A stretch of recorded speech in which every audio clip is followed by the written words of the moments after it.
Fala galera, tudo bem? Professor Rogério aqui com vocês, novamente Geografia, hoje dando continuidade à nossa aula de biomas mundiais. Mas antes mesmo de começar a aula, queria você, tá gostando?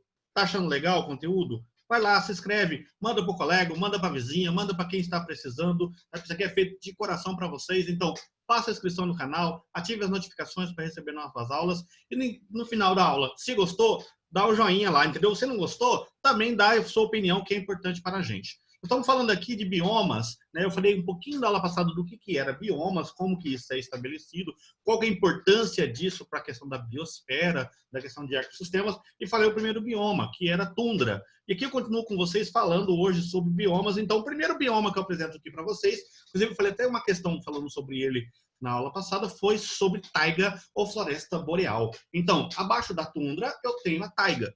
Tá? A taiga, ela apresenta, se na tundra eu tenho temperaturas de 0 graus abaixo de zero, indo para baixo de zero, ali eu tenho, sabe, uma temperatura um pouquinho mais amena. Então, temperaturas que chegam no inverno a ser menos 50 graus, a temperaturas no verão ali mais tranquilas, próximas a 20 graus. A floresta boreal é conífera, então vocês devem assistir muitos filmes aí que mostram imagens, principalmente quando o filme é gravado na região do Canadá, mostra ali aquelas florestas de coníferas que são parecidas com pinheiros. Tá? Então, o Canadá mesmo tem uma extensão muito grande desse tipo de bioma, né? Os Estados Unidos tem parte, mas tem outras partes do mundo também que eu tenho esse tipo de bioma. Toda a parte vermelha que vocês estão vendo aí, tá? do nosso planeta é taiga. Então, você tem ali na Canadá, né? Você tem ali na região certo, ali da Noruega, da Islândia, da Dinamarca, e aí você tem toda a parte da Ásia, que tem uma parte interessante também. A Rússia, até na China, que eu tenho ali taiga. Então, taiga é vegetação de pinheiros, de coníferas. O tipo de fauna e flora, esquilos, lebres, raposas, insetos. O urso marrom é desse tipo de vegetação. Quem assistiu algum filme com urso, geralmente é filmado em áreas de taiga. O solo, pouco fértil, e o clima, como falei para vocês, ele é, certo, subpolar. Aí uma floresta de taiga. Então vocês estão vendo aí, são coníferas mesmo estabelecidas e distribuídas em um espaço longo, tá bom? Outro bioma importante é o bioma mediterrâneo. É um bioma muito específico do mar Mediterrâneo, né, que envolve ali os países da Europa, mas eu tenho porções dele também na América, na Oceania, na África, né, não só na Europa. Esse bioma, ele apresenta uma coisa interessante. Então, o verão seco com o inverno chuvoso. Nós temos aqui uma medida contrária aqui na nossa região. Nós temos um inverno seco e um verão chuvoso. Lá é o contrário. O verão sempre é muito seco e já o inverno chuva mais. Então, por conta disso, eu tenho formação de vegetais e folhas duras e cactos. Quer dizer, a vegetação se adapta ao tipo de clima que tem nessa região. Então, no Mediterrâneo, no bioma mediterrâneo, tem um solo pedregoso e baixa de fertilidade. Vocês estão vendo ali, ó, região ali do Canadá para os Estados Unidos, aí, próximo a São Francisco, Los Angeles. Você está vendo aqui toda a África, né, e a parte de Europa, né, que envolve o mar Mediterrâneo, vegetações arbustivas, árvores de pequeno porte. O clima é mediterrâneo, então varia de 26 graus até 14, 15, 10 graus. E as faunas?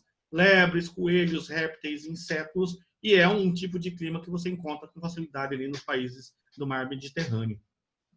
Outro, aí uma foto do bioma mediterrâneo para vocês verem. Outro bioma interessante é a floresta temperada. Essa tem muita, tá? Você encontra ela em latitudes médias, quer dizer, próximos das regiões ali dos trópicos e mais quase próximos ali das regiões polares. Então, o clima, como é o clima na Europa, ele é mais ameno, que você pode ter. O clima é mais ameno, você pode ter uma vegetação um pouco melhor. Então, você tem várias... a fauna é bem rica, então você tem vários tipos de animais, como javali, raposa, esquilo, veado, aves, insetos. Você tem vários tipos. E um bem interessante, o urso panda, que ele não é carnívoro, né? Ele se alimenta de plantas e é uma das espécies mais ameaçadas do mundo, que vive nessa região de floresta temperada na Ásia. Tá? Então, aí você está vendo aonde eu tenho um clima temperado, nos Estados Unidos, aqui na região do Chile e na Argentina, próximo da gente, certo? Você tem bastante na Europa, na Ásia, algumas partes, e também na Austrália. Lembrando que a Austrália tem vários biomas dentro do país dele, certo? Poucas variedades, árvores, né, caducifólias, fauna, mamíferos e aves, o clima é mais temperado e o solo é fértil. Aí, ó, um exemplo de floresta temperada. Você já deve ter visto em filmes de guerra, principalmente filmes da Guerra Mundial, esse tipo de ambiente estabelecido na França, ali na região da Alemanha. Então, é um tipo de floresta muito comum da Europa, principalmente. Tá? Desertos. Então, a gente tem, primeira coisa, desmistificar a ideia de deserto na cabeça, que deserto é só aquela parte que eu tenho lá na África, como no Saara, só areia. Deserto pode ser uma área, né, com baixa tipo de vegetação, e que eu tenho deserto dessa forma na África, mas também tem deserto nos Estados Unidos, eu tenho deserto aqui na América do Sul. Tá? Uma das características do deserto são regiões extremamente secas. Então, eu tenho plantas que são adaptadas à falta de chuva.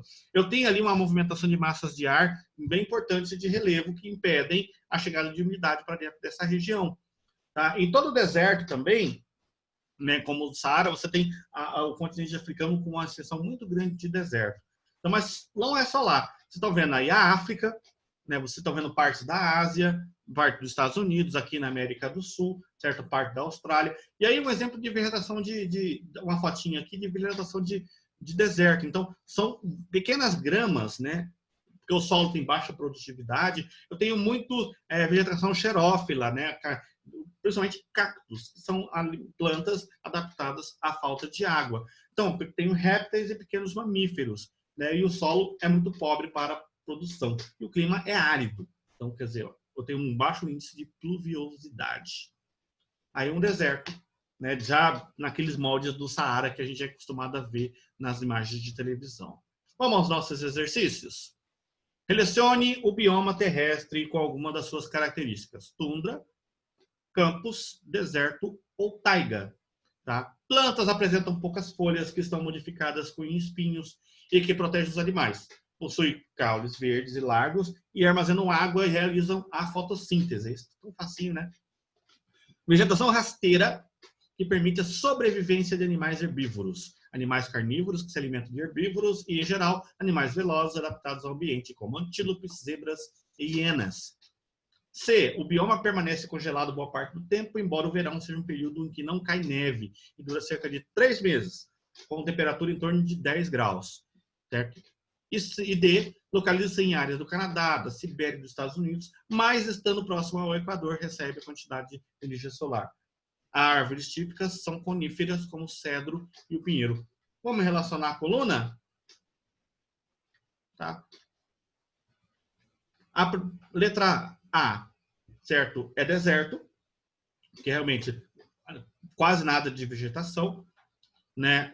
A 2 são a parte de campos, né? Que é só a parte de floresta temperada, certo? A 1 é tundra e o taiga é ali na região do Canadá, nos Estados Unidos, que eu falei para vocês, com as florestas mais próximas do Equador, que tem muitas coníferas.